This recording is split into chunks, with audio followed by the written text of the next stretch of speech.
कुनै पुरुषले हिंसा गर्नुभन्दा पहिला 50 पल्ट सोध्छ मेरो कर्म कतिवटा भाँचिन्छ, यसलाई मैले यदि चलाएँ भने, यसलाई यदि मैले जिस्काएँ भने, यदि यसलाई मैले हिंसा गर्ने कोसिस गरेँ भने। किनभने म चुप लागेर बस्न सक्दिनँ। राजनीतिक चरित्र र आक्रामक शैली र यो समाज परिवार र आफ्नो यो बसेको दुनियाँसँग उहाँले लडाइँ गर्न नसकेको भए राष्ट्रपति बन्नुहुन्थ्यो। चुप भएर पुरा हामीले चाहिँ नि एउटा उदाहरण राम्रो गरेर देखाउँ। म पनि लाग्छु यसमा। यसरी बलात्कार भयो, यहाँ मेरो छोरीलाई यस्तो भयो, मेरो बुहारीलाई यस्तो भयो। हामी हिंसारहित समाजको कल्पना गर्छौँ, तर योजना र हामीले मलाई हिंसा पटक्कै मन पर्दैन। चाहे त्यो मेरो घरभित्रबाट गरिएको हिंसा होस्, चाहे त्यो मम्मीले मलाई या बुवाले मलाई या दाइले मलाई या दिदीले मलाई आज बलात्कारका लागि, हिंसाको लागि, घरेलु हिंसाको लागि तडपिएर आँखामा 2 थोपा आँसु बगाएर हिँड्नुपर्ने भएको छ। यो सशक्त रूपमा लागु होस्, सहरमा भन्दा पनि विकट ठाउँ जसलाई आवश्यकता छ त्यो ठाउँमा यो आवाज र यो पहुँच त्यहाँ पुगोस् भन्ने मेरो हृदयदेखि शुभकामना र यो मेरो चाहना पनि हो। जहिले पनि हामीले हिंसाको विषयमा कुरा गरिरहँदाखेरि हामी खालि गन्थन मन्थनमै अड्केको मलाई चाहिँ त्यस्तो आभास हुन्छ। आजभन्दा 15 वर्ष अगाडिदेखि नै हिंसारहित समाज, हिंसारहित इन्डस्ट्री, चाहे कुनै पनि इन्डस्ट्री होस्, चाहे त्यो फिल्म इन्डस्ट्री होस्, चाहे अन्य इन्डस्ट्रिजहरू होस्, त्यसको पक्षमा सधैँ म उभिएको एउटा पात्र हुँ। मलाई हिंसा पटक्कै मन पर्दैन। चाहे त्यो मेरो घरभित्रबाट गरिएको हिंसा होस्, चाहे त्यो मम्मीले मलाई या बुवाले मलाई या दाइले मलाई या दिदीले मलाई कुनै पनि प्रकारको शासकीय प्रवृत्तिबाट मलाई आदेश दिएको कुरा किन नहोस्, मलाई त्यो कहिले पनि स्वीकार्य हुन्थेन, गर्दिनँ पनि। मैले 15 वर्षदेखि फिल्म लाइनमा जबदेखि म आएँ तबदेखि मेरो एउटै उद्देश्य थियो, नट ओन्ली फिल्म इन्डस्ट्री, यो सिङ्गो राष्ट्रमा मेरा देशका दिदीबहिनीहरू आफ्नो अस्तित्वमा, आफ्नो स्वतन्त्र जिन्दगीमा मान्छे भएर कसरी बाँच्न पाउँछन् भन्ने सधैँ मलाई एउटा प्रश्न हुन्थ्यो। त्यही क्रममा हामीले बाल विवाह अभियानका सिलसिलामा मैले अभियान पनि चलाइरहेको छु बाल विवाह अन्त्यका लागि। त्यो अभियानको सिलसिलामा म कर्णालीदेखि तराई सबै ठाउँतिर गएँ र त्यहाँ मेरो अनुभव धेरै अजीब प्रकारका अनुभवहरू छन्। त्यो ठाउँमा, त्यो प्राङ्गणमा उभिएर मैले योगमायालाई सम्झेँ।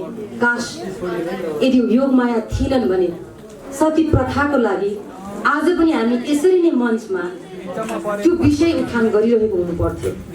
तर हामी योगमायालाई म किन स्मरण गर्न चाहँदैछु भने एटलिस्ट त्यो समय, त्यो युग, जुन युगमा एउटा महिलाले बोल्नु त परै जाओस्, झ्यालबाट च्याउने अवस्थामा पनि योगमायाहरू जस्ता योद्धा थिए महिलाहरू।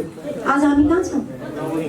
आज बलात्कारका लागि, हिंसाको लागि, घरेलु हिंसाको लागि तडपिएर आँखामा 2 थोपा आँसु बगाएर हिँड्नुपर्ने। अनि गन्थन मन्थन त्यही अझै पनि कसरी सल्युसन दियो तपाईँहरूलाई? कसरी भन्यो कि यो गर र यो नगर? यसरी बलात्कार भयो, यहाँ मेरो छोरीलाई यस्तो भयो, मेरो बुहारीलाई यस्तो भयो। हामी हिंसारहित समाजको कल्पना गर्छौँ, तर योजना र हामीले के चाहिँ योजना बाहिर पस्क्यौँ त? मेरो विचार फरक छ। मेरो विचार चलचित्र मार्फतदेखि नै के छ भने लड्दाखेरि 2-4 करम भाँचिएछ त्यो पुरुषको भने पनि कुनै बात छैन, कुट तिमीहरू पनि। तर कसैले सिकायो? रुनु पर्ने। एउटा महिला कहाँ बाँच्नुपर्छ, उसको जीवन कहाँ हुन्छ? घर, पसल, बजार, स्कुल अनि यो समाज, जहाँ ऊ बाँच्नुपर्छ त्यहाँ लडाइँ गर्नै पर्छ। लडाइँ गरेको अनुभव हुनैपर्छ त्यो महिलाको। तर हामीले सिकायौँ? नबोल, संस्कारी बन, शायर बस र नैतिकताको पाठ पढायौँ। त्यो नैतिकताको पाठ एकातिर पढाउँछौँ, अर्कोतिर के भन्छौँ? हिंसा रहित समाजको परिकल्पना या कल्पना गर्छौँ। यो सम्भव छ? हामी कल्पना गरौँ त एउटा आर्मीको अफिसर, क्याप्टन या सेकेन्ड लेफ्टेनेन्ट अथवा एउटा सिपाहीलाई कुनै पुरुषले हिंसा गर्नुभन्दा पहिला 50 पल्ट सोध्छ मेरो कर्म कतिवटा भाँचिन्छ, यसलाई मैले यदि चलाएँ भने, यसलाई यदि मैले जिस्काएँ भने, यदि यसलाई मैले हिंसा गर्ने कोसिस गरेँ भने कसरी हिंसा गर्न सक्छ? किन सक्दैन भने उसले आफ्नो सुरक्षाका लागि सङ्घर्ष गरेकी हुन्छ। हामीले महिलालाई, आफ्नो छोरीलाई सङ्घर्ष गर्न सिकायौँ? कहिले पनि सिकाएको मलाई थाहा छैन। अनि यहाँ त ice cream parlour, beauty parlour, shopping mall, कलेजमा गयो भने पनि सुरक्षित ठाउँ हेरेर सुरक्षित भएर कानी खुसी गर्ने। तपाईँहरू कल्पना गर्नुहोस् त, यो सहरमा, यो देशमा कयौँ झगडा लडाइँ लडिरहेको हुन्छ। मैले लडाइँ लड्नुपर्छ, कुट्नुपर्छ भन्न खोजे होइन। त्यो लडाइँमा कुनै पनि दिन एउटा केटीले एउटा केटालाई कुटिरे भन्ने समाचार सुन्नु भएको छ? किन सुनिँदैन भने यहाँ छोरी मान्छेलाई नैतिकताको पाठ पढाइन्छ। छोरी मान्छेलाई यदि छोरी मान्छे लडी भने ऊ अनडिसिप्लिन्ड हुन्छ, ऊ अमर्यादित हुन्छ। अनि यसरी हामी हिंसारहित समाज कल्पना गर्न सक्छौँ। अनि हामीलाई दमित हुने तालिम दिएर बाहिर चाहिँ लडाकु छोरीहरू खोज्छौँ। असम्भव देख्छु म त्यो। जहिले पनि सदियौँदेखि अनगिन्ती छोरीहरू, कयौँ छोरी, आज हामी आफै पनि स्वतन्त्र खोज्छौँ भने उश्रृङ्खल भइसक्यो भन्छ। यदि हामी स्वतन्त्र जीवन बाँच्न चाहन्छौँ, आफ्नो अस्तित्वको लडाइँ लड्न चाहन्छौँ भने बढी भई संस्कार रहेन रहेछ भन्ने प्रकारको टिक्का टिप्पणी गर्छौँ। के छोरीले मात्रै इज्जत ध्यान दिनुपर्ने, छोरीले मात्रै संस्कार सिक्नुपर्ने, अनि छोरीले मात्रै सबै कुरा ध्यान दियो भने मात्र यो समाज राम्रो हुने।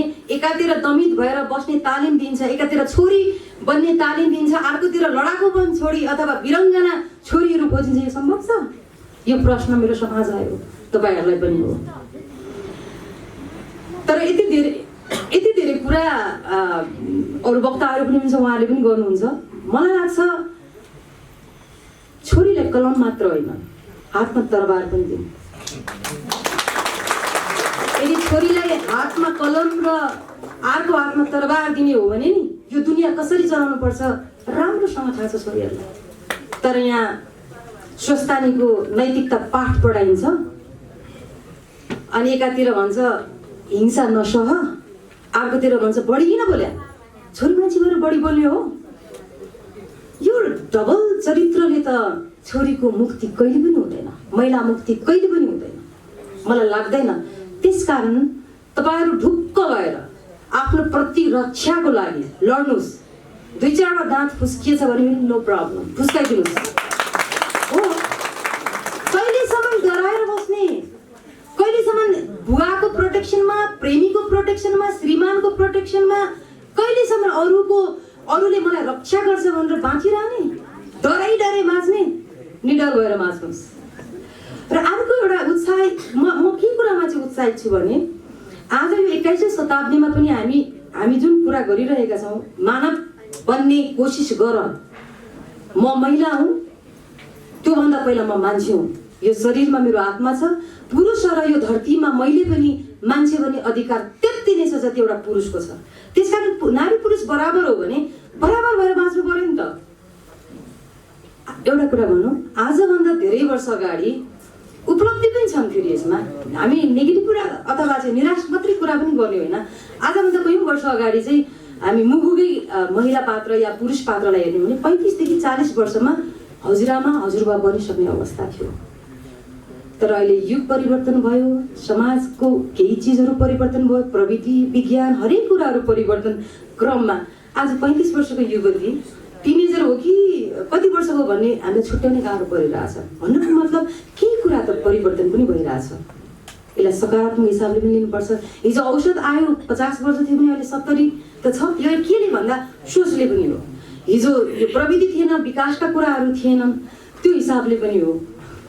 र निराश धेरै नहौँ। हामी हिजो यो देशमा देश भइरहँदा, हिजो पार्टी नहुँदा पनि, कुनै राजनैतिक दल नहुँदा पनि हामी बाँचेकै थियौँ, हामी राम्रैसँग बसेकै थियौँ। हामीलाई जुन पार्टीको सिद्धान्त जे भए पनि एउटा कुरा चाहिँ हामीले म जाँदै एउटा कुरा चाहिँ के भन्न चाहन्छु भने हस्तक्षेप गर्न सिक्नुहोस् दिदीबहिनीहरूले, आक्रामक बन्नुहोस्। तपाईँहरूलाई लाग्छ एउटा हामी को पार्टीको के पार्टीको एकछिन बिर्स्यौँ, एउटा रोल्पाको ओमसारी घरती हुनुहुन्छ जो सभामुख हुनुभयो, हिजो त्यो जनयुद्धले जन्माएको आक्रामक योद्धा त हो नि, रोल्पामै गएर उहाँलाई किस्तीमा त्यो पद त दिएको होइन नि, किन दियो त भन्दा उहाँ लडाकु हुनुहुन्थ्यो। उहाँ लड्न सिक्नुभयो यो व्यवस्थासँग, यो समाजसँग या परिवारसँग। आज राष्ट्रपति विद्यादेवी भण्डारी हुनुहुन्छ, हामीलाई कतिलाई सहज लाग्ला यो महिला मात्र एबिसिडी जे मान्छेले गसिप निकाल्छन् त फर्गेट अबाउट इट। यदि उहाँको राजनैतिक चरित्र र आक्रामक शैली र यो समाज परिवार र आफ्नो यो बसेको दुनियाँसँग उहाँले लडाइँ गर्न नसकेको भए राष्ट्रपति बन्नुहुन्थ्यो? कसैले लगेर त्यो पदमा राखिदिँदैनन्। त्यो ज्ञान हुन पनि आवश्यकता छ। र म त जहिले पनि मेरो फिल्म मार्फत पनि के भन्छु भने जहिले मैले रेखा दावाले कुट्न सिकाउँछे, लडाकु बन्न सिकाउँ, म त एउटा छोरीले प्रतिरक्षाको लागि कसैलाई लड्छ भने उसको पछाडि म सधैँ हुन्छु, तर त्यसको सही सदुपयोग चाहिँ हुनुपर्छ। अनुशासनमा बसेर आफ्नो मर्यादालाई पनि कायम राख्दै, यदि आफूमाथि नचाहिँदो र अनैतिक प्रकारको आक्रमण हुन्छ भने प्लिज कोही पनि दिदी बहिनी छोरीहरू डराउनु पर्दैन। र जाँदा एउटा कुरा के भन्न चाहन्छु भने हामीलाई असल श्रीमती चाहिने, हामीलाई संस्कारी बुहारी चाहिने, हामीलाई अनुशासित छोरी चाहिने, अनि हामीलाई घरको व्यवस्थापन गरिदिने राम्री आमा चाहिने, यो चाहिने। तर फेरि हामीलाई उपलब्धि चाहिँ के चाहिने भने हिंसा चाहिँ हुनु भएन।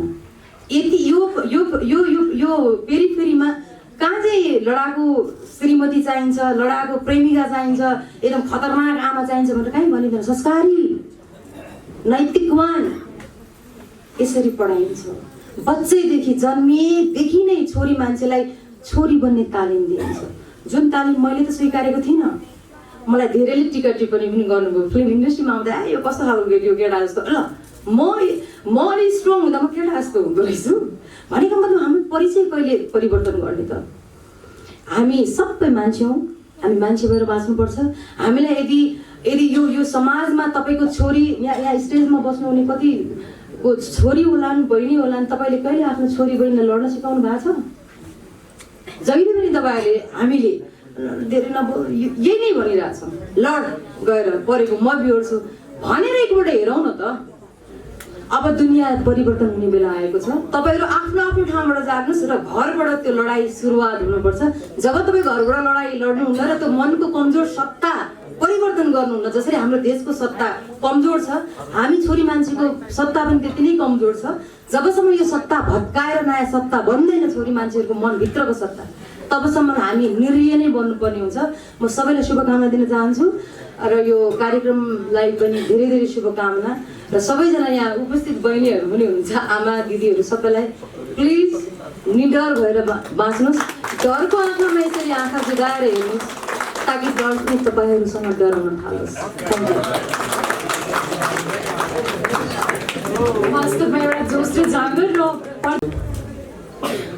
हाम्रो कस्तो समाज रहेछ। 5 वर्षको नानीलाई रेप हुँदा हामी चुप्प लागेर बस्ने। धेरै वर्षदेखि म पढेर आइरहेको छु निर्मला काण्ड। यसको निष्कर्ष केही निस्केको छैन। आज 5 वर्षको पीडित बालिकाको बुवालाई भेट्ने। हामी कस्तो मनुष्य छौँ, हामी कस्तो समाजमा बसिरहेछौँ। यस्तो बेलामा हामीलाई चुप लाग्न सुहाउँछ।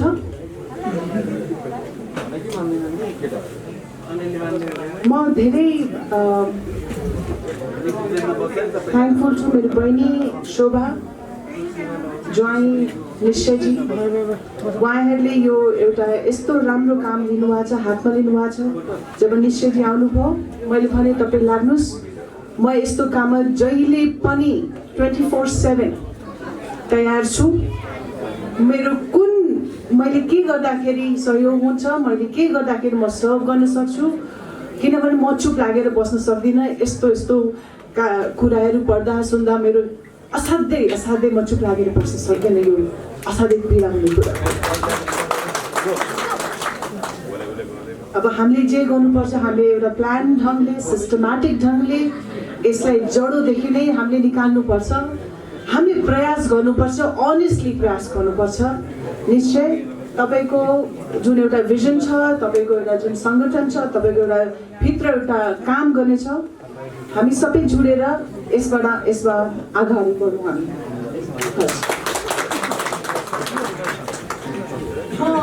एउटा अरू कुरा राख्न चाहन्छु। यो सानो बच्चीको अब त ऊ आफ्नो समाज, आफ्नो घर परिवारमा उसलाई धेरै अप्ठ्यारो होला। हामीले नि केही सहयोग गर्न सक्छौँ कि? हाम्रो पत्रकार दाजुभाइ तपाईँहरूद्वारा अरूहरूलाई पनि आह्वान गर्न चाहन्छु।